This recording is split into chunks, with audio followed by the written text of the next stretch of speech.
Hello, everyone, and welcome to the APARC Japan Program webinar, the Biden-Suga Summit and the Future of the Free and Open Indo-Pacific.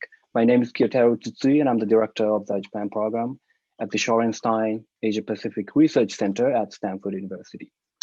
A week ago, Prime Minister Suga visited President Biden in the White House to become the first foreign leader to have an in-person meeting with President Biden.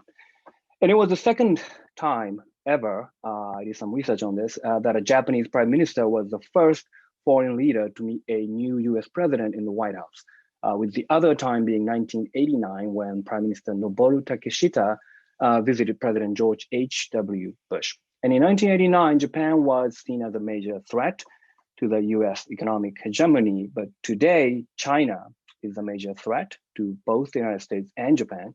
And that was the main focus of the summit meeting last week. And the meeting covered a lot of ground from Taiwan, Senkaku, economic security, climate change, human rights, and other topics. And in this webinar today, we have the privilege of having two leading foreign policy experts from both sides of the Pacific to comment on the significance of the meeting, what it did or did not accomplish, and where things might go from here.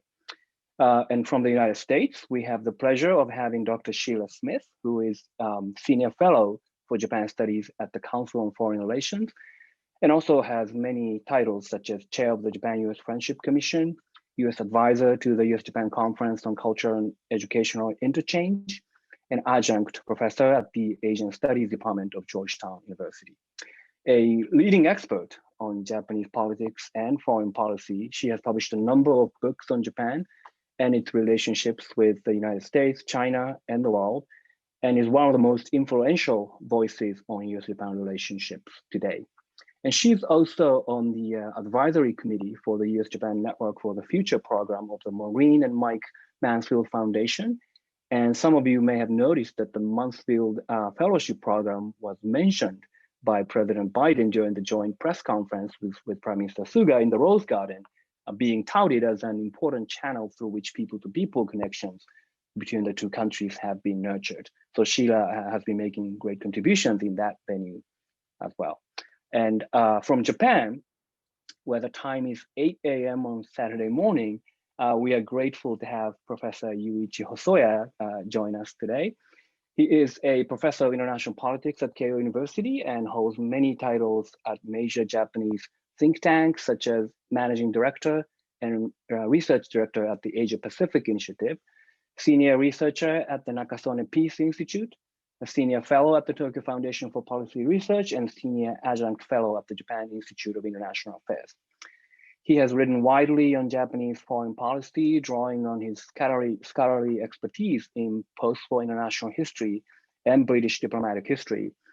And he is a main architect of Japan's free and open Indo-Pacific vision, which has now been adopted by the US, the EU, ASEAN, and others with some modifications. He met with Prime Minister Suga multiple times right before the Prime Minister's visit to Washington. So he has some inside knowledge on how Tokyo prepared for his visit. And he probably choreographed some of the moves that Prime Minister Suga made in Washington. So I'm going to ask them to first talk about what the summit meeting meant to both countries, what each side wanted to accomplish at the meeting, whether these expectations have been met, and more broadly about Japan and the US foreign policy priorities today. And following that initial presentation, we'll dig deeper into some of the specific topics. And I'd like to integrate some questions from the audience. So the audience, please submit your questions using the Q&A function of Zoom. We have limited time, so let's get right to it. And please join me in welcoming Dr. Smith first. Sheila, please. Thank you, Keio. It's wonderful to be with you, even if it's virtually out in Stanford, and I'm delighted to partner with Hosoya Sensei as well.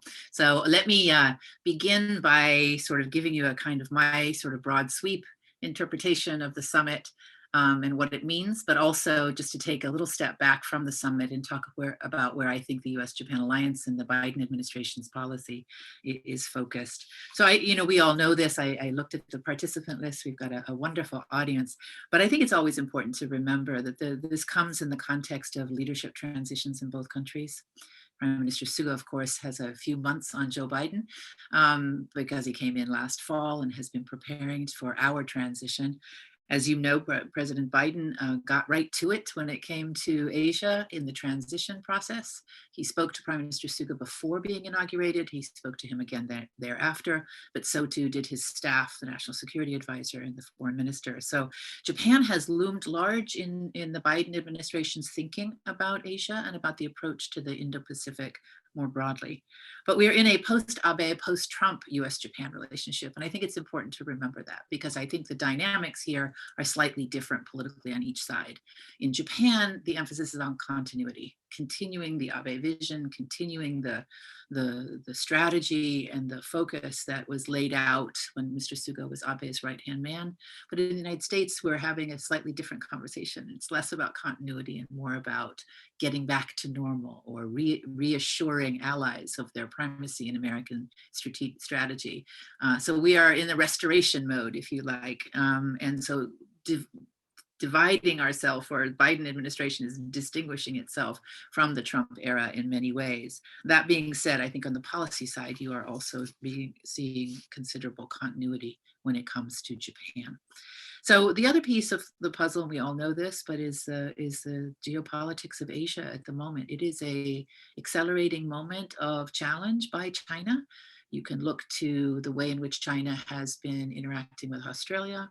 Of course, Japan feels it quite obviously in the East China Sea with the uptick in Chinese presence in and around the Senkaku Islands, and then a larger presence, military presence, in and around the Japanese archipelagic islands.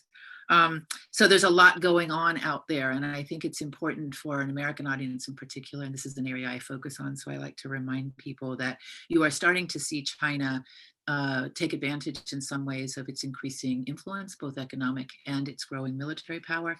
You're seeing what some people like to call an uptick in a coercive use of these levers of power by the Chinese, and certainly fairly clear ambitions in terms of the way in which the Chinese would like to push the United States back away out of that first island chain. And that's something our military and our Pentagon folks have been thinking about for some time. What's new today, I think, and what has shocked many of us over the last year is the domestic repression, and that's the behavior in Xinjiang, and then more recently, the imposition of the national security law on Hong Kong. So I think you're seeing a China today that is less shy about its authoritarian leanings in terms of the way in which it organizes its power domestically as well. So a lot of what you're beginning to see coming out in American foreign policy, at least, but also American discussions with Japan and others in the Indo-Pacific, as well as our European allies, is not just about the South China Sea or the East China Sea, but also about human rights, about resilience, including supply chain diversification, and finally about technological innovation, next generation collaboration on getting out ahead of what Prime Minister Suga called the post-5G era of technological investment and development. So this is a very multifaceted kind of approach, and Japan is right there with us. I think Keio, you wrote an op-ed, which I thought was excellent. You sort of thought, at some point you used language that suggested that the United States was imposing some of this agenda on Japan. But I would say it's almost the inverse at the moment. There's a lot more Japanese insight and ideas and resources and suggestion about American direction and foreign policy in the Indo-Pacific than there has been in my time in Washington, which is going on almost 14 years now.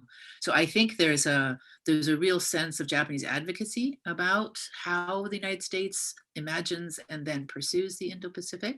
Doesn't mean we always see eye to eye, and we can certainly talk about some of the areas where our leverage may differ or our approach to leverage may differ. But I think it's important to see that change is maybe more subtle when you get outside of Washington, maybe not so visible to the people of Japan or people outside of the policymaking process. But for me, it's been striking to see the extent to which Japanese advocacy with the Biden administration has fallen on fertile ground, so to speak, but we are far more aligned, I think, than we've ever been before. on the strategic future that we need to work on. So that's one piece. So let me talk a little bit about, because it's always important to just, I'll share a little of my observations, if you will, about the Biden administration. It came in, it was inauguration, wasn't that long ago. It feels like they've been around for a long time, but in fact, we're only in the first, we're not even at the first 100 days yet.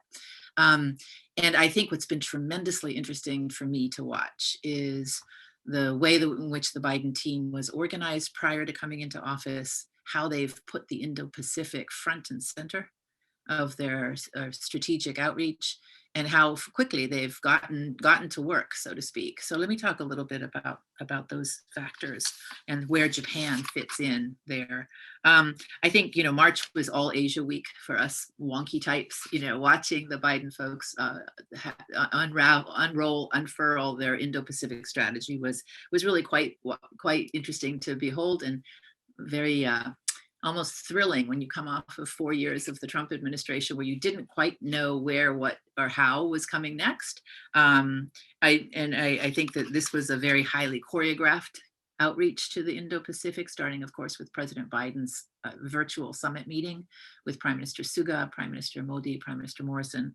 It went from there. There you also got a series of working groups on a diverse array of largely economic or technologically focused issues. So the defining character of the Indo-Pacific from the get-go has been on not the hard power elements, not on the maritime security, but on these other new elements, and of course on COVID, and how the 4 countries can work together to get vaccinations up and running and out the door to the other countries of Asia.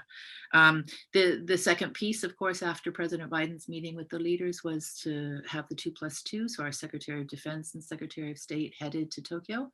That was a very successful 2+2 again. And here I would say that joint statement was historic, if maybe too big a word, but it was it caught your attention because it was the first time you have a full-on US-Japan statement about their concerns and worry about the behavior of China. And again, in these variety of ways, in which I suggested at the beginning. That paragraph, it was the second paragraph of the joint statement, was the big China paragraph, and Japan aligned itself very tightly with the United States, and the United States very tightly with Japan. And so I think that's important. So on human rights, on trade, on the way in which the Chinese are increasingly bellicose towards other neighbors, I thought that was a pretty clear statement that they are concerned. It was a shot across the bow that was heard, obviously, in Beijing.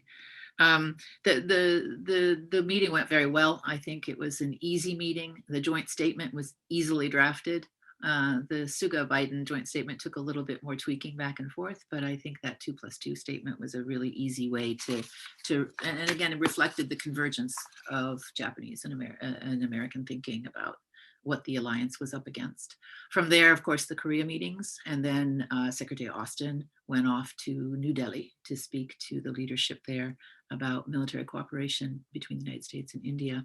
And then, of course, we saw the Chinese-US meeting in Alaska that was quite bombastic for the cameras. At the end of all this, though, lots of people were in Washington. Of course, they're always, Monday morning quarterbacking. So there was lots of criticism of the China meeting in particular. That got the most headlines and certainly the most chatter from the world I live in.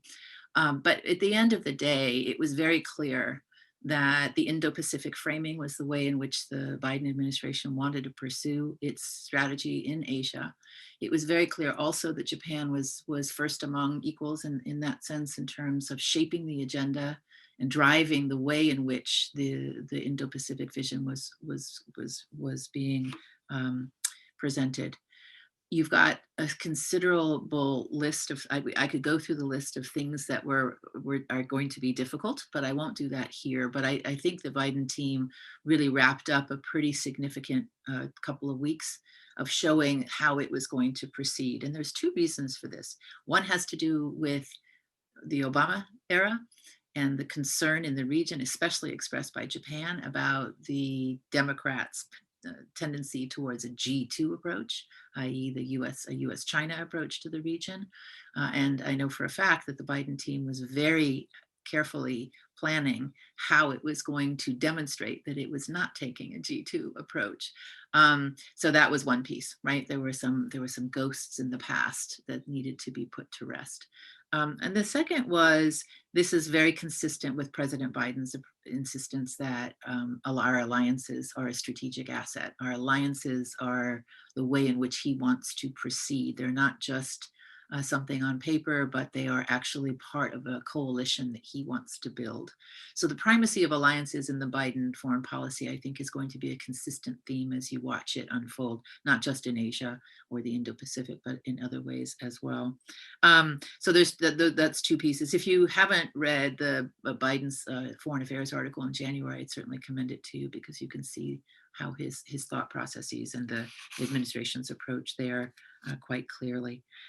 Two things are ongoing here in Washington, just to put this out on the table for further discussion. One is the administration is wrapping up what has been a couple of months of a North Korea policy review.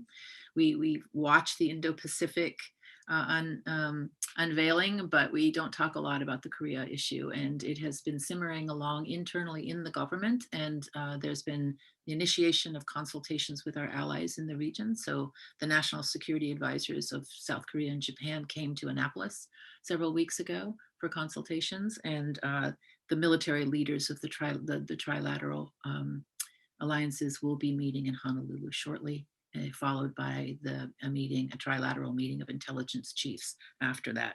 So there is very deep consultation on the final product of the North Korea policy that we expect to be announced sometime around the time that President Moon will visit Washington in May.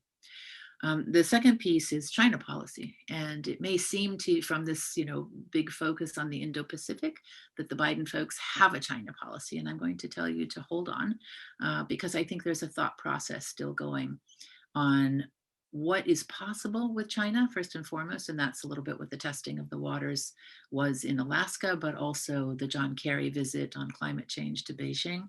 But there's a bigger strategic think about there's an approach that's very clear. In other words, a methodology, but not necessarily a clear sign yet of what the balancing act is going to look like with China. So I would say that's going to take another 6 to 9 months to really work its way through in consultation with Indo-Pacific partners, as well as European allies.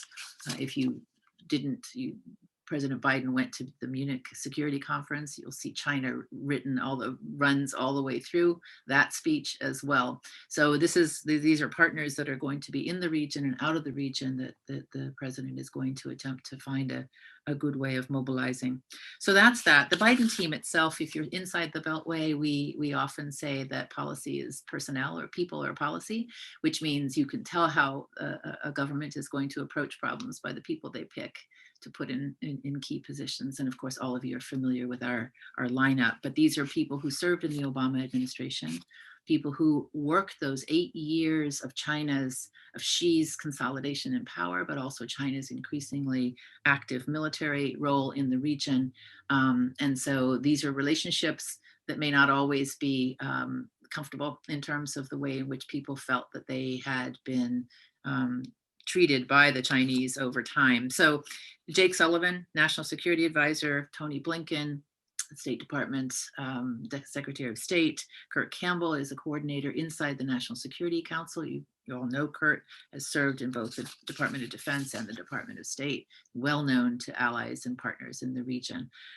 There's others, of course. Eli Ratner has just been nominated to be the Assistant Secretary and in the Department of Defense, and Dan Krinkenberg is going to be nominated, I believe, for the Assistant Secretary position at State. So you've got a team here that's had considerable experience working with each other and with Joe Biden.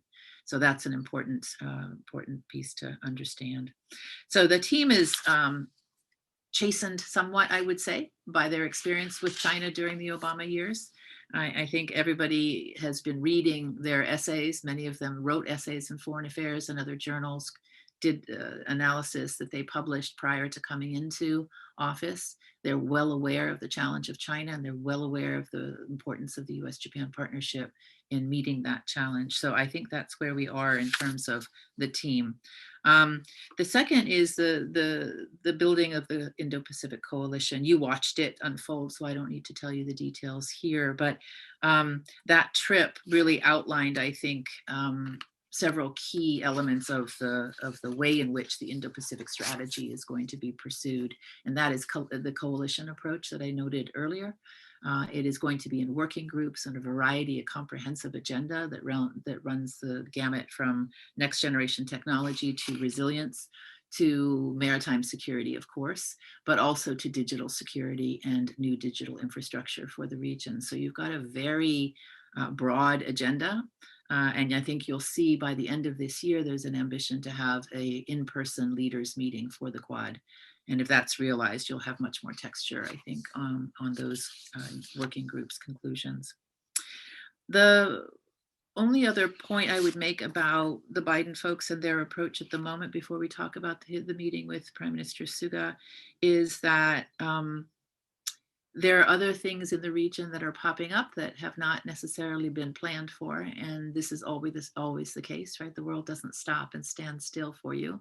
And Myanmar is what I'm thinking of here, is the coup in Myanmar and the civilian casualties at the hands of the Burmese military. That is another piece of the puzzle that the Biden administration is going to have to work with its allies on, and obviously at some point to work with perhaps the United Nations on. The ASEAN summit is coming soon, and the ASEAN meeting rather is coming soon. And I think Japan has been working very closely with Indonesia on how to discuss that with the Burmese leader when he comes. So there's a lot of diplomacy also that's been going on Myanmar behind the scenes as well. Not in the grand plan, but obviously the world has presented the Biden folks with a new problem. So I think the last piece I'd like to emphasize, and I'm probably talking too long, but is an area that I do a little bit more work on, which is on the military security side. And here I'm going to emphasize that part of the Biden summit, both in terms of what the expectations were of the Biden-Suga summit, and also what the joint statement said, and in particular on Taiwan. There was a lot of chatter, obviously, in Washington. There has been for some time about what's happening in the Chinese military activities in and around Taiwan. Of course, this has all been informed by the imposition of the National Security Act on Hong Kong and the worry that China may have set its sights next on Taiwan. Admiral Davidson, as you all know, the Indo-Pacific commander, made a very striking statement when he testified in front of our Senate the other day, and he basically saying that he believed that the Chinese were preparing for military action against Taiwan, and that it could come as soon as within the next 6 years. So that was the very striking headline that went around the region as well as in the United States. So you've got thought processes about the Chinese behavior towards Taiwan that have been brewing since obviously before the Biden-Suga summit. There was a pretty strong, the other piece I think is important in the Japanese side, and Hosoya-san's better position to talk about this than I, but this was certainly something that the Japanese government brought into the planning for the summit, and that was the question of maritime presence, Chinese maritime presence around the Senkakus, but also the new Chinese Coast Guard law that basically suggested that the Chinese Coast Guard would be willing to use force to assert its sovereignty, not just to defend its sovereignty. So there's new challenges here for Japan on the maritime side as well. And so you'll notice in both the 2+2 and in the Biden-Suga joint statement, you had a reassertion of Article 5 protections for that included the Senkaku Islands. But let me say a couple words about the Taiwan specter at the feast that's been hovering quite prominently, both in the Japanese press and obviously in the thought processes in Washington. Lots of people thought that the mention of Taiwan in the joint statement was historic. I think it was. It's the first time since 1969 in the Nixon-Sato communique. The world is changing. And it's interesting for me as a historian also of watching the US-Japan relationship that the context, the global context and the shifting geopolitics often prompt Washington to ask Tokyo to restate its understanding that its security is linked to Korea and Taiwan. the two Cold War flashpoints that remain post-Cold War flashpoints. And I don't think that this was an ask that was very hard for Japan to do. I think there was also an understanding that this is a rather delicate moment in terms of how to communicate or signal to China the US-Japan concerns about Chinese behavior towards Taiwan. And so if you look at the joint statement carefully, Taiwan did not lead. They didn't lead with Taiwan. It was a simple sentence in a longer paragraph about China that echoed many of the thoughts of the the 2+2 statement. But it was a very simple statement that said Japan and the United States are concerned, right? And they basically referenced the need for a peaceful resolution of disputes. And that language comes mostly from the 2005 2+2 statement. Those are words that have been used over and over again by the United States and Japan. So there was an effort here to be consistent with words, nothing new, nothing alarming, nothing to preoccupy Beijing, but to state concern over the way in which the Chinese are behaving. I do think we have a conversation ahead of us on this issue, and much of it will depend on the kinds of activities the Chinese proceed with. But I think the most important message that Prime Minister Suga came with and that President Biden wanted to support was the way in which the alliance would focus on its strengths. And there was a fact sheet on a whole host of technological initiatives and science initiatives. And there was also a fact sheet that reflected the emphasis on climate change as well. So you see the Suga-Biden summit, I think, brings the strengths of the alliance together quite nicely. It was, as Keio said, a very proud moment for both the countries to host an in-person meeting in Washington in the middle of COVID. It was very difficult, I understand, from the people who had to plan it. The Japanese delegation had to be much slimmer than it had been in the past. But I think what it sets up here for a very, very carefully and very deliberately is the notion that the US-Japan alliance is going to be one of the premier alliances that the Biden administration will be working through as it seeks to develop its Indo-Pacific approach. So I think on that note, let me stop here and I'll look forward to your questions and answers. Thank you. Thank you very much, Sheila. Let's move straight to Professor Hosoya. Well, thank you very much indeed, Tsutsui-san, for preparing for this webinar. And I'm really grateful to be able to discuss on the important issue of the US-Japan relations together with Sheila. I would like to focus on the 3 points. In the beginning, I will talk about the importance and the significance of the Biden-Suga summit. And then I will move on to the importance of the revival of liberal democracies with this. And thirdly, I will talk a little bit about political leadership of Prime Minister Yoshihide Suga. In the beginning, I like to talk about the historical analogy of the Atlantic Conference of 1942. It was 80 years before. 80 years before, in 1981, August 1981, Prime Minister Churchill came to the coast of Canada, Newfoundland, and he held a meeting with US President Roosevelt, of course, and they agree on the important points of the vision for the coming new international order or world order.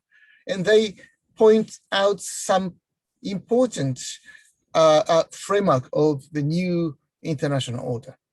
So, of course, Prime Minister Suga is not at all Winston Churchill, another Winston Churchill. Prime Minister Suga is not quite talkative, and he's basically, I think, shy in international diplomacy. But the importance lies in the Pacific region. In 1941, the Atlantic Ocean was the main theater of global politics. But nowadays, I think that many would agree that Indo-Pacific is the main theater of international politics. Of course, the confrontation is between the United States and China. In this region, in the Pacific, I would say that Japan is the most important ally, naturally. That's why, if you look at the cover page of the newest issue of Newsweek, you can see the face of Prime Minister Yoshihide Suga, and the title of the newest issue is New Ally in Chief, because President Joe Biden calls that Japanese Prime Minister Yoshihide Suga is new ally in chief. And it's interesting to know that this is the first time since Shigeru Yoshida that Newsweek has a Japanese Prime Minister on the cover page. So it's after around 70 years. So this simply shows us the importance of Indo-Pacific region in the beginning, and then the importance of the US-Japan alliance, because without the US-Japan alliance, it's difficult for the United States to maintain its presence in the Indo-Pacific region. So Japan must play an important role as the UK played its role during the Second World War in its fight against the fascist powers, including Japan. So in the last 80 years, Japan has been transformed from the former enemy to one of the most reliable allies to the United States, or new ally in chief to the United States. So I like to emphasize the importance of providing vision for a new international order at this time, of course, after the COVID-19. We need some of the important elements of the vision for the new order, because otherwise, of course, China will create a new order based upon its own logic and its own ideals. So instead of that, I think that the President Biden is quite resolved to try to present his own vision, or the vision of the United States, to the world with Japanese Prime Minister. That's why I think that President Biden decided to invite Japanese Prime Minister Yoshihide Suga to Washington, D.C. for his first in-person summit meeting with foreign leader. Secondly, I also like to focus on the importance of the rise or the revival of liberal democracies. During the COVID-19 period, of course, now we are in the period, we have seen the rise of autocracies or these authoritarian regimes. Both China and Russia are more powerful than before. And now both Russia and China are spreading their own vaccines to the world much faster than the United States or liberal democracies are doing. So it means that both China and Russia are now much more better prepared for the time when we overcome the current COVID-19, because they have more partners by spreading and providing their own vaccines to the world, particularly to the developing countries. So in addition to the original China's BRI, Belt and Road Initiative, now both China and Russia are using their vaccines to create more partners, friends in the world. So this is an important element that we have to consider in the post-COVID-19 world. And not just that, of course, because of the COVID-19, we'll see that more developing countries will face serious financial problems because of the current difficult economic situation. And if China can provide sufficient amount of financial resources to these difficult developing countries, it means that China can have much better leverage to influence these countries. So that's why I think that President Biden needed to talk with Japanese Prime Minister Suga on this important point. Of course, both Japan and the United States must collaborate in developing much more advanced technologies to help our own economies. But not just that, we need to rearrange, reformulate our own supply chain. So I think that it's important also to think about that the United States and Japan need to think more about the revival of liberal democracies. And there are three tiers at the core of this liberal democratic camp. The first tier must be the US-Japan alliance, because as I talked in the beginning of my talk, the Indo-Pacific region now becomes the most important region in the world when we think about the coming global competition. The second layer of, or second tier of this liberal democracy camp is Quad, a quadrilateral cooperation among Japan, United States, and Australia and India. And these are all liberal democracies. When United Nations declare a joint declaration in January 1942, these four countries were United States, UK, and the Soviet Union and China. So basically two democracies with two authoritarian regimes, China and Russia or Soviet Union. But nowadays, the Quad consists of all liberal democracies, United States, Japan, Australia, India. So now the value idea or the idea of liberal democracy is more important to think about the future global order. And the third tier is free and open Indo-Pacific vision.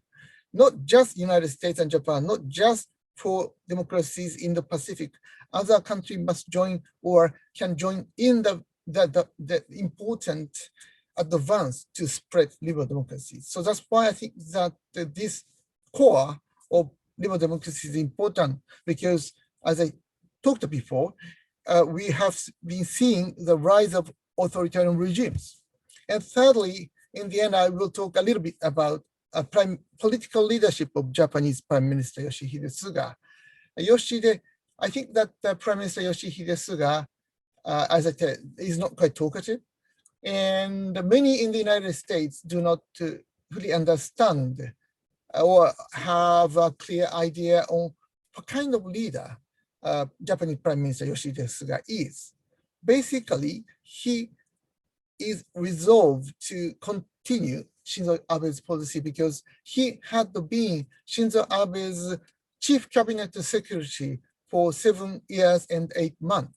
So Yoshihide Suga actually had implemented Prime Minister Shinzo Abe's policy, including foreign policy in these years. So of course, he had been at the core of Abe's administration. So he knows very well about the essence of Abe's foreign policy. So it would be natural for Prime Minister Suga to continue his predecessor's foreign policy or national security strategy. So he's continuing Abe Shinzo's free and open Indo-Pacific vision or strategy. But in addition to that, it would be necessary to think that Yoshihide Suga's style of leadership is different from Donald Trump's leadership or Obama's leadership or Abe's leadership. Basically, Yoshihide Suga's leadership is basically bottom up. He relies on bureaucracies. He relies on cabinet ministers. That's why he asked each cabinet ministers or important essential bureaucrats to advance their own plan of policy. And at the top of that, Prime Minister Suga is coordinating differences. So I think that fortunately, Yoshihide Suga's political leadership is more or less similar to Joe Biden's leadership style. Unlike Donald Trump, I think that President Biden relies on his own secretaries, of course, Secretary Blinken and Secretary Austin, and some of the important staff within the White House. So both leaders, Yoshihide Suga and Joe Biden, I actually like to have more or less bottom-up style and trying to coordinate differences within their own government. So I think in the beginning, I'd like to focus on the importance of the similarity between the two leaders. And then in addition to these, I think that they are basically quite pragmatic in their policies, not visionary or not philosophers, but Suga and Biden are basically pragmatists. That's why when they actually held a tete-a-tete meeting between themselves with just the translator, I think that they had a quite a good atmosphere in revealing and presenting their own story, personal stories, because they had many things in common in their own personal stories. And then in the end, I also like to focus on the importance of chief cabinet secretary. All the strong Japanese prime ministers, including Koizumi, Abe and Nakasone, they all had the very strong chief cabinet secretary. For Nakasone, he had Gotoda, and for Koizumi, he had Fukuda as chief cabinet secretary, and Shinzo Abe had very strong chief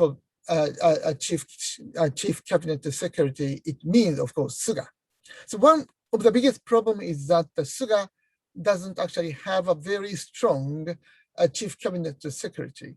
Actually, Katsunobu Kato is very strong, but unlike Suga, it's very difficult for him to control all the bureaucratic system of Japan. So that's why Prime Minister Shinzo Abe once said that one of the weaknesses of Yoshihide Suga, Prime Minister Yoshihide Suga, is that he doesn't have Yoshihide Suga as chief cabinet secretary. So to understand Japanese politics, it's really important to focus on the importance of chief cabinet secretary. If that chief cabinet secretary is effective and can control the whole bureaucratic system, that prime minister can have really strong political foundation. So in that sense, I think that Yoshihide Suga's political leadership style is basically controlling bureaucratic system, controlling cabinet ministers, and coordinating differences, as he did as chief cabinet secretary. But prime minister is different from chief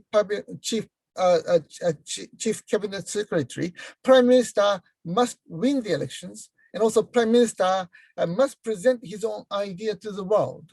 This is what Prime Minister Suga is not quite familiar with, but I think that he's learning, particularly after his summit meeting with Joe Biden. It seems that he has much stronger confidence in his own handling of foreign affairs, unlike before. With that, I think that he now has much stronger political foundation as prime minister, but he has another important disadvantage. He doesn't have his own faction. Shinzo Abe is standing above his own faction of Seiwakai. Seiwakai has been the strongest faction within the LDP, Japanese ruling party, but Suga doesn't join in any faction. Without having a strong faction, it would be very difficult for any prime minister to have a strong political foundation within its own party. So this is his, I think, one of his biggest challenge in having his own strong political foundation. And I stop here. Thank you very much for listening to my talk. Thank you so much, both of you. There are already a lot of questions from the audience, and many of them involve China and more specifically Taiwan issue. So let me start on that. So it sounds like, well, the overall impression a lot of people have, or at least I have, is that the Japanese side was a little bit concerned about the Biden administration in terms of how tough it is going to be on China. And there has been a lot of pleasant surprise for the Japanese side that the Biden administration is just as tough as the Trump administration was, and perhaps even more effective because Biden is committed to building alliances to counter China. And Japan has been, Tokyo was reassured about the Senkaku and all those issues. And this time on the summit, leading up to the summit, the negotiation was around Taiwan, and the impression is that Japan is somewhat reluctant to say a lot on Taiwan. And the joint statement was a result of the long negotiation, and the language was somewhat measured, moderated, really repeating what had been said before. It just hadn't been said in the joint statement of the two leaders, right? Because it had been said in 2+2 level before. So the question is, two questions. One is, how do we, that's the impression that it sounds like Sheila suggested that there was a lot more agency exercised on the Japanese side in terms of the Taiwan language. So can you say a little bit more about how the negotiation went and how do we interpret the resulting document and the statement on Taiwan? The second question is, what's next? So Japan now agreed to mention Taiwan, or maybe exercise more and was actually eager to mention Taiwan. But the United States is likely to ask some more from Japan in terms of Taiwan. So what would be the next step in the US-Japan alliance in terms of Taiwan? Is it the deployment of long-range missiles, more naval maritime joint exercises, or what does the United States expect in that regard, and what would Japan want in that regard? So either of you can start on that. So I'm going to let Yuichi talk about maybe the Japanese perspective going in, because he may have obviously a much better perspective than I on that. My understanding, and I'm not privy to the back and forth on the negotiation over the sentences for the joint communique, so I can't give you any insights there, Keio. But I think there was a common understanding that the shot across the bow had already been made in the 2+2 on China and Chinese behavior. And yes, there was a lot of buzz about Taiwan. I think it was pretty clear that something had to be said. But I don't think there was anything that would have been gained from crafting a sentence about military, some kind of military preparation or anything like that. I think the tone of that entire paragraph, and you see, the Taiwan sentence coming about after 3 or 4 other things have been discussed, right, on China's behavior. I think the language was consistent to say this is an issue that has the highest concern on the part of the United States and Japan, and that our interest is in seeing a peaceful dialogue across the straits. I think that mentioning it was enough. I think the reiteration of the language was designed to be low key and to emphasize what the long-term goal was, and that is not in having a tug of war, military tug of war between Japan, the United States, and China, but rather in finding a way to convey to Beijing that these interests are real and they're deep, right? So that's as much as I would be able to say about agency in the statement. I don't think there was a lot of dissension on this, Keio. I don't think it was a question that one side forced the other one to say it. I think it would have been odd, quite frankly, if there had been no mention of Taiwan, given the uptick in the Chinese behavior in and around the islands. I think it would have been strange. But anyway, what's next? I think that there's our militaries operate and exercise in Japan's southwestern islands and the waters in the East China Sea and the waters in the Western Pacific all the time. And both of our militaries have been paying very, very close attention to what the PLA has been doing in the Bashi Straits, as well as what the PLA has now increasingly been doing across the air defense identification zone of Taiwan. So this is not something that popped up that we're going to suddenly discover. This has been rising over time. And from the proximity of the PLA's exercising to Japan proper, so including those Southwest Islands through the Ryukyu chain, it's very clear that the linkage between the South China Sea and the East China Sea and the behavior of the Chinese naval and air forces has been something that has been deeply appreciated, let's just say, by the self-defense forces and the US forces in the region. I think what's next is, you mentioned the missiles.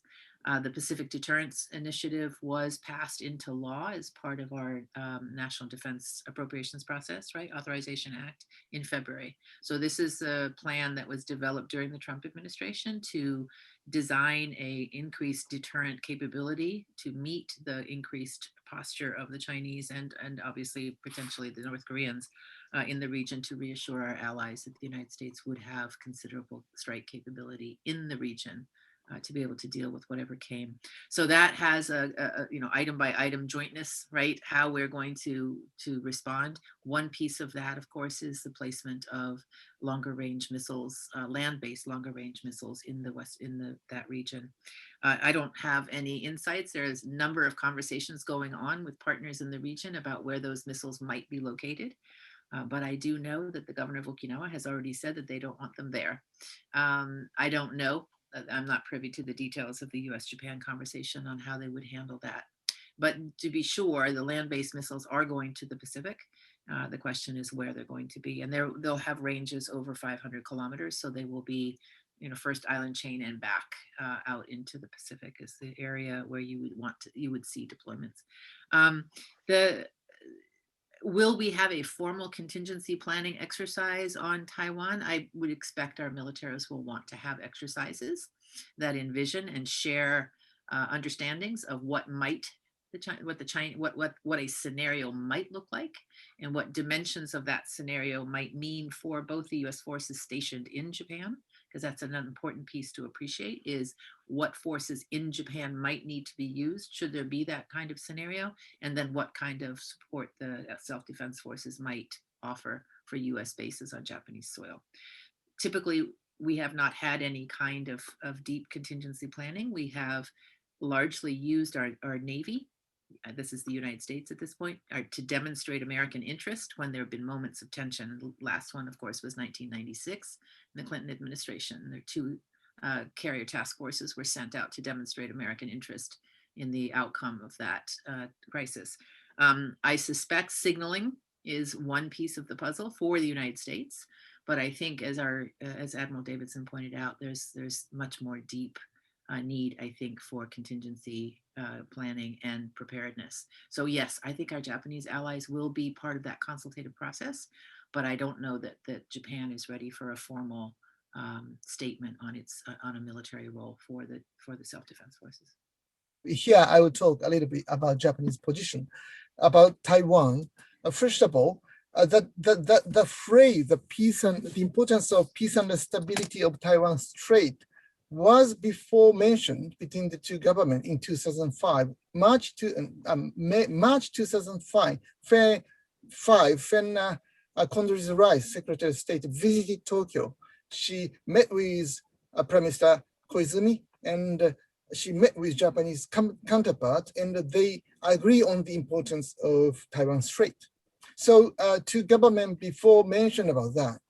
And of course, there was criticism from Chinese government, but I think that the 2 sides, Japanese government and the US government, or State Department, the Japanese Ministry of Foreign Affairs, are really, really careful enough to choosing appropriate words. So it's a product and the results of professional, typical, beautiful professional diplomats. They are back. I think that particularly in the United States, they must be happy because they could do this kind of important job to create important documents. So that's why I think that that document is very solid and strong and well designed. So interestingly, my friend, Professor Shinkai Shima, when we discussed on this issue several times in this week alone, and he told me that between Japanese and the Chinese government, the 2 sides actually used several times the phrase of peace and the stability in the Taiwan Strait, but the context is different. China doesn't agree the usage of this phrase, but only China can use it. The other government shouldn't use it. Of course, Japan and China, United States can use it in different contexts. And particularly in this context, the phrase of the Taiwan Strait is integrated in the section of the strengthening of the US-Japan alliance or the deterrence of the US-Japan alliance. It means that the Taiwan Strait and the Taiwan must be protected by the US-Japan alliance. So that context is totally different from previous years. So I think that even though the document is carefully designed and examined, but it would be natural for China to be sensitive to the usage of the word. But the reaction of China has been, I think, moderate than I originally expected. This means that, well, they are now examining the meaning of that. And Chinese government is much more careful and worrisome about the attitude of Japanese Defense Minister Kishi, because Japanese Defense Minister Kishi is using slightly different words, much more assertive and much more resolved to defend the Taiwan Islands. So I think that there is different positions within Japanese government or the US government, but this document alone, I think the document is really careful and trying to avoid any radical essential criticism from the Chinese government. So it creates a space for the future cooperation with China. But on the other hand, I think that two sides are trying to clear the image within the Chinese public opinion of the Chinese government that the United States is declining during the COVID years and the United States is leaving from the Indo-Pacific region. It's not the case. So I think that the United States government with Japanese government could send a very clear signal that the United States is not leaving the region and the United States is not declining during the COVID years and even after the COVID years. You know, it was interesting. The choreography is also kind of fun to watch on this as well, because at the same time that Prime Minister Suga had traveled to Washington, of course, that following weekend, as Hosoya-san noted, Defense Minister Kishi went out to Yonaguni. And on his Twitter page, you know, he was looking at Taiwan from Yonaguni, you know, so there was a little bit of theatrics by the defense minister, who, as Hosoya-san said, has a pretty distinct view on Taiwan, right? His parliamentary vice minister also has a pretty strong view and has been very public in the press about talking about the Biden administration needs to draw a red line on Taiwan. So in the defense ministry, you've got two outspoken politicians on the Taiwan issue. But also what was going on that weekend, Keio, that was important to note was former Senator Chris Dodd was in Taipei. And so Joe Biden had sent his friend, former senator from Connecticut, to Taipei, along with former Deputy Secretary of State Rich Armitage and former Deputy Secretary of State Jim Steinberg. Again, when you're sitting in Beijing, you're looking at the text of the Biden-Suga summit, but you're also looking at these two other kinds of activities that are going on. So again, it's an important moment to watch the choreography. The signals are not just one-dimensional that are being sent. And so I think it's important. Yeah, and speaking of choreography, there was also a different dance, tango being danced in the climate change area. At the same time as Biden and Suga were meeting, John Kerry, envoy, met with the Chinese climate envoy. And on that front, things seem to be looking pretty good. They're cooperative, and she joined the climate summit and all of that. And I've been reasonably impressed by China's measured response to the Taiwan statement. And there are a lot of questions about in that regard about climate change policy, but also how the United States can signal to China that it's willing to cooperate on some issue areas. And I think President Biden announced earlier that he would compartmentalize different issues, and on climate is climate, and China should not be retaliating on climate issue just because there are Taiwan and other issues that China is not too happy about. And it seems to be working reasonably well. So I'm wondering if you could comment on that. And also, since we're running out of time, I'm going to squeeze in a couple more issues. There's a question about South Korea and its role in how the United States' role in trying to improve the bilateral relationship between Japan and South Korea that is at a very low point. The recent Comfort Women decision in Seoul is somewhat more promising, and maybe Japan is the one who needs to make the next move. But where does that go, and what the United States might be able to do to improve that relationship? Because it's important for the U.S. that these two countries have a good relationship as well. And there's a question about the future of the Quad and Quad Plus, and would that become Asian NATO or something to that effect? And I think Quad, it was very wise for them to start with the vaccine diplomacy. And if you could comment on where the Quad development might go, and is it going to expand into Quad Plus to include other countries like South Korea or New Zealand or whatnot, with EU also getting more interested in the Indo-Pacific region, announcing its own vision on Indo-Pacific, and England, UK sending aircraft carrier to the Pacific, and all of that. If you could comment on all these issues, that's a lot on the table, but it was in the limited time. If you could comment on them, that'd be great. So on the climate change piece, I think that has always been the signal that the Biden folks have sent. And one is, for obvious reasons, this is not a problem that can be solved without China. The United States and China are the two largest emitters, in the world. And so this is an area that without US-China cooperation, we are not going to see significant progress. So I think there was some worry, or I heard from Japanese colleagues before, as the Biden folks were coming in, they were worried that there were going to be trade-offs with China on climate change that would compromise the alliance. And I think what you're watching is a government that can walk and chew gum at the same time. Now, what's interesting to me is China's receptiveness to this approach. And my understanding, secondhand understanding of the Alaska meeting was that after all the fireworks and the spitting that was on camera, things kind of calmed down a little bit. And there was a little bit of a chance to explore questions of common interest. The Korean Peninsula obviously being one, Myanmar. I mean, there was a litany of things that both sides identified as areas of common concern and not necessarily common approach. So I think that's diplomacy. This is the way governments ought to work. It's the same way that the Japanese government works when it will engage in its conversations with China. We are not going to be, treating China like a punching bag. But I do think, and I think it's important to distinguish between this. You can cooperate and contend with another country's policies in different realms. You can have cooperation in one dimension, and you can have serious disagreement on another. And I think it's important for Japan and the United States to be able to use the tools at their disposal as they approach this kind of tango, if you will, with China. So very quickly, South Korea. The subtext I was trying to lay out here, the Annapolis meeting, the upcoming Honolulu meeting, the intelligence chief meeting, and then the moon visit. There is a very consolidated and coordinated conversation between Seoul, Tokyo, and Washington at the moment on the North Korea piece.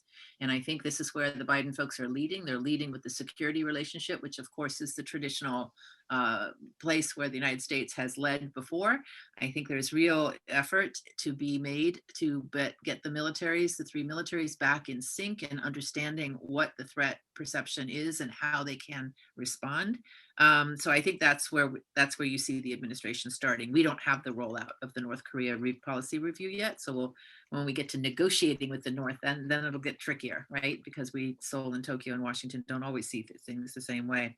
I sense that this government, the Biden folks, understand that the deterioration in the relationship between Japan and South Korea has proceeded considerably. In other words, we are at a worse moment than we've been in the past, and that there's real danger here that the two alliances are not going to be fully functional if that continues. I don't expect you will see an overt statement on court cases or on the historical evaluation of what needs to be done next. There will be plenty of private conversations, I'm sure. But I think that that the Biden folks understand that they're not going to be putting their foot in the middle of things that really Seoul and Tokyo should be talking about. But there are elections coming. Again, the Japanese election, and the next spring we're going to have a South Korean election. So that's really going to be a difficult time for a South Korean leader to try to find a big compromise. So I think in the short run, we may see some movement, but in the long run, it's a little delicate in the politics of both countries. And I think I'm going to leave the Quad questions for Professor Hosoya. How's that? I totally agree with Sheila's take on the trilateral relations among United States, Japan, and Korea. Even though the US government is not trying to put the pressure upon the two governments, Japanese government and the Korean government, and even though there is a slight chance for a small cooperation between the two sides, but the radical change cannot be foreseen because of the difficulties which Sheila already mentioned. And so I agree with. And well, maybe I think that the Biden administration is now learning the clear limit in doing this, pushing forward, unlike the years of the Obama administration. Maybe some people within the current administration had the memory of changing a little bit the atmosphere during the Obama years, but the current situation is much more difficult than the previous years. And on the question, I think that it would be important to remind of the attitudes of the four governments to try to leave the space for future cooperation with China by focusing on climate change or COVID-19 vaccine diplomacy. Because, that's why, to put it simple, I don't think that the Quad will become another future Asian NATO. it's not quite unlikely because always the foreign government is trying to present their willingness to cooperate with China by putting some of the agenda of the global issues such as I said, climate change and coronavirus and the technologies and so on.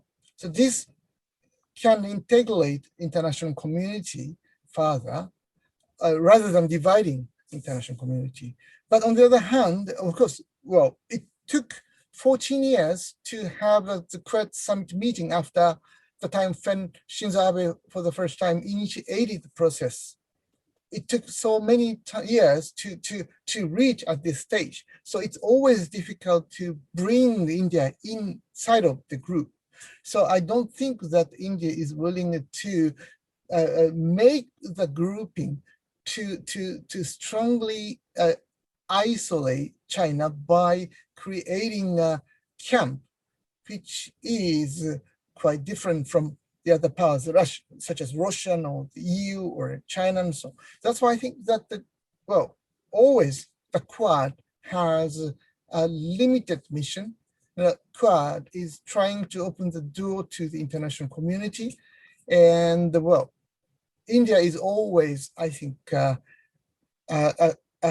quite reluctant, if I may say so, to be integrated in this camp. So in this sense, I think that we do not think too much about the future possibility of Quad, but rather than that, I think that the D10, Democracy Tenet, the G7 summit meeting together with India, Australia, and Korea will be important by trying to consolidate liberal democracies among these countries led by the United States and the UK, I would say, at the UK's summit meeting in the coming month. So I don't think that the Quad can be utilized as a weapon to intimidate China from the quite militaristic point of view. Rather than that, this can be the core, as I said, of liberal democracies or democracies to show the world the strong cooperation among themselves, which can involve other powers as well. One last set of questions, two questions, one on human rights, the other on domestic politics.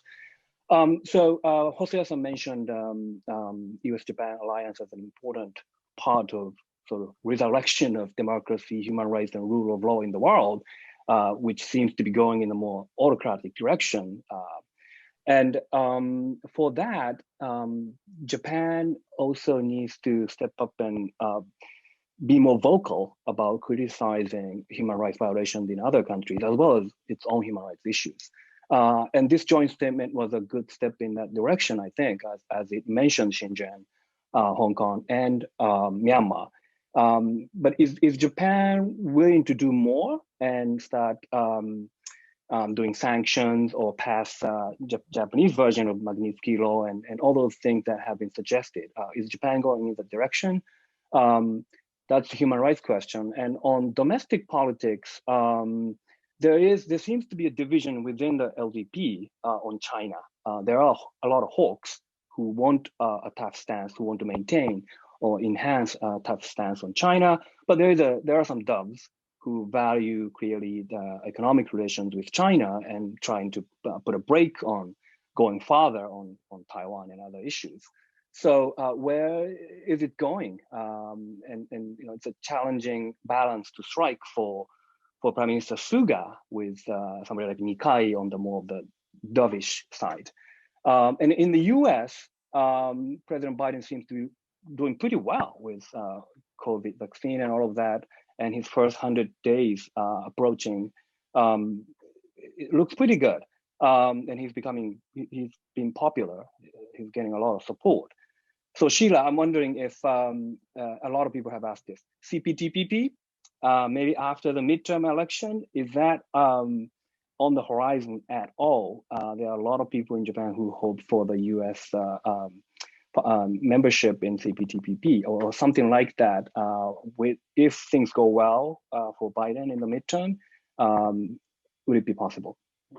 There is a clear difference between on the position between Japanese MOPA, Ministry of Foreign Affairs, and the Japanese LDP. LDP is much more ideological and hawkish. On the other hand, I think that the MOPA is trying to maintain the current friendly relationship with Asian countries. So their positions are different. And Prime Minister Suga must show his position on this. I think that the Prime Minister Suga several times mentioned about this, and he said that he has no intention to retreat from the position of the human rights, defending human rights, rule of law, and so on, democracy in Asia. So, well, even though, as I said, Prime Minister Suga is less ideological and much more pragmatic than his predecessor, Shinzo Abe, but now he's learning that Japan shouldn't take any a radically different position from other liberal democracies on this point. And it would be wrong, it would be mistake for Japanese foreign policy to show that Japan is quite reluctant on this position. But on the other hand, Japan can have a different approach because according to the public opinion poll, Japan is Japan is regarded as the most reliable partner to the ASEAN countries. So the Asian country usually see Japan as a friend who understand much more deeply about their situation. And Japan, as a reliable friend to Asian country, can become a very useful tool for American foreign policy, for influencing American position in the region. So Japan does not have to take exactly the same approach to the United States. But on the other hand, Japan needs to defend the core value together with other liberal democracies, including the United States. So Japan should defend values, but to defend the value, each country can have a different approach. And Japan should explain that Japan is willing, Prime Minister Suga's administration is willing to essentially effective approach to change the situation in both Myanmar and Xinjiang, and Japan is not intending to stand by the human wrongs in these countries. But this is a very difficult task, and I of course talk the importance of the issue to Japanese politicians, including of course Prime Minister Suga, and I think that he fully understands the importance of that. But he needs to have his own words in explaining this, and I think that he's learning and he is doing this. And I think that well, two leaders, Japanese Suga and American Biden, basically agreed on the position, defending values, but taking a slightly different approaches. I wanted to add a little context as we think about it here outside of Japan, and that is that what we're really talking about is sanctions. You know, will Japan pile on or add to sanctions as other countries have done? And it's important, if you look at Japanese foreign policy, the Japanese government has only imposed unilateral sanctions on one country, and that's North Korea. Otherwise, they have adopted and complied with United Nations sanctions. So I think the framing of sanctions is the important piece here as well. So Japan has used its good offices with the military in Myanmar to send a delegation to Myanmar, to speak out, to speak directly to the leadership, to convey its disappointment and its concern, and to convey an opinion that the American diplomats couldn't convey because we would not be welcome. So I think there's moments when Japan's good offices, so to speak, its reputation in Southeast Asia, and in particular the Myanmar relationship, allows it in the room to convey privately opinions that others outside United Kingdom, United States could not do. So there's value in that, I think, in the channels that Japan has that we may not have for the less conspicuous conversations. But I think when it comes to unilateral sanctions, you really need to look at if this moves to a multilateral framing of either sanctions against Myanmar or sanctions against China or sanctions against another country, then I think the Japanese position could be different. But it would have to go a long way, I think, in development in terms of the offices that Japan might be able to use before then. But the United Nations would be the locus, I think, of what would be easier for Japan to use the sanctions instrument. You asked about domestic politics, so if you don't mind, I'll just, Hosoya-san can jump in and correct me if I'm wrong. But there's several things hovering out here for the Suga cabinet, and one is the suspended Xi visit, the state visit. And that's that conversation, Keio, you're probably referencing this as well in your question, and with the LDP debate about what the Hong Kong National Security Act meant for Xi's visit, the invitation for Xi to come to Japan. And that's unresolved. So it's out there because of COVID, because of timing. But I think you'll start to see a little of that LDP tension when and if you start to approach a time when that visit gets put back on the calendar, or people think it may have to get put back on the calendar. So that's an interesting piece. The other piece, and this is reflected in the Nikkei, is the business versus LDP. And I think I see the cleavage, the real cleavage on China policy as, yes, there's cleavage inside the LDP to be sure, but the real differences of opinion here could be between the LDP and the business sector on what diplomacy, what costs current diplomacy, the current diplomatic track may bring to Japanese business. So we have yet to see the Chinese government impose costs on Japanese business for a line that it has taken, like the Australians, right? Wanting a COVID investigation. You haven't seen that kind of retaliation. So the question mark for me is whether China is actually going to see an opportunity here to start to experiment with some kind of business imposition of sanctions against Japanese business. And if you see that, then I think it'll be an interesting is probably not the right word, but it will be a conversation to watch very closely to see how the LDP navigates that. Finally, you asked me about Biden and CPTPP. It's COVID, more COVID, and then it's infrastructure, and more infrastructure. So that's on our domestic agenda, which all of our American participants will appreciate. I don't see so the midterms, which way would are the midterms going to go? That's a very interesting question. And I think those two pieces, the COVID and the infrastructure, are going to feed into our electoral dynamics in the midterms. So very important to watch how that gets handled here at home. I don't see a coalition, Keio, and this is not my area of expertise, so you're just getting straight on Sheila's opinion here. But having watched the TPP during the Obama years, that coalition of pro-TPP included a significant chunk of the Republican Party. So as you look at our legislature and the way it is currently marginally in favor of the Democrats, right? Very squeaky, right? I'm not sure, unless the Republicans want to come on board in a very vocal way. And I think today's Republican Party is not, at least on the surface, pro-trade, pro-multilateral trade agreement, let's put it that way. I don't see the Republican leadership on that. So I don't see where that the votes would be possible. I don't think the Democrats alone can do it, but I also think the Democrats are divided. The Democrats are not all pro-TPP, and they never were. And so that's a coalition, a trade coalition would have to have Republicans in it to move forward.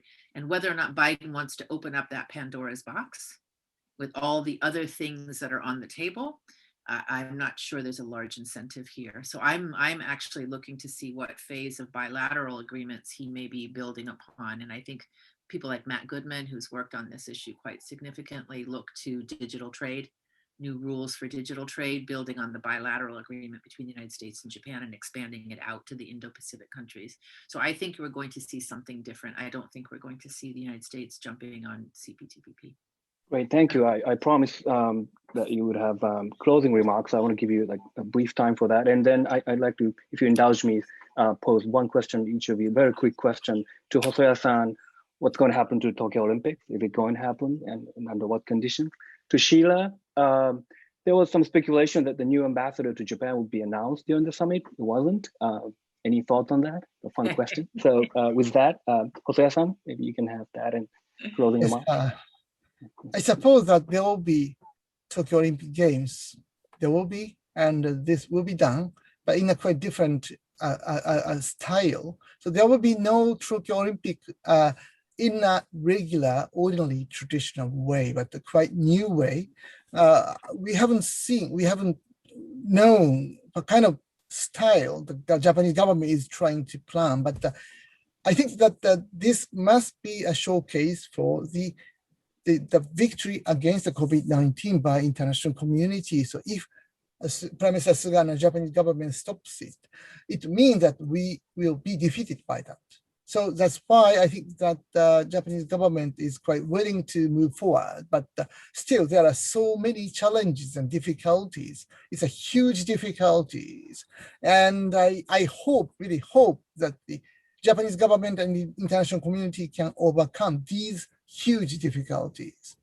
I don't have closing remarks, so that your ambassador to Japan will make me retreat to trying to think of a closing remark, so I don't have to say anything. So, you know, there was a lot of scuttlebutt early on that Rahm Emanuel was in the running, right, to be the ambassador. So there was some deliberate leakage of that idea. I don't know if that is a serious idea or not, but I can tell you that I got all kinds of pushback from Japanese friends about why that would not be a good idea. So I don't know if we're witnessing a discussion of what type of person should be the ambassador, and the early pick is not the one that they're going to land on. But you know, I think it's interesting that Nick Burns has been nominated for China, and I think one of the things, so as I sit inside, you know, observing up close, one of the things that I have watched is you've got people who are savvy, deeply experienced in government coming to the fore in the Biden diplomacy. So whether it's people who have served in the Obama administration, or it's, for example, Mark Napper, who many of us and many of the people on this call probably know, because he was Japan desk, and then he was the DCM in Seoul when there was no president and no ambassador during that kerfuffle. Very capable, distinguished diplomat. He's being nominated for the ambassadorship to Vietnam. Our embassy in Tokyo is in the very capable hands of Joe Young, I think one of our most accomplished Japan experts in the civil service. So the relationship is in good hands. So I think what they need to do is find someone that is going to be reflective of the overall significance of this relationship to the Biden administration and to the Suga cabinet. And I suspect you'll see somebody of a considerable heft, but also somebody that you won't be surprised is going to go off script or be unpredictable. So that's my guess, given the picks that have been so far, but I don't have any names to share. Thank you. I think we wouldn't be too surprised in the next coming years if we saw Ambassador Sheila Smith to Japan and Ambassador Yuichi Hosoya to the United States. That's it's quite possible, I think. And we look back and think at this event and think about how amazing it was to have both of you. And it was indeed a fantastic event. Thank you for indulging us and sharing your amazing insights on the issues. Hope to see you again soon. And thank you.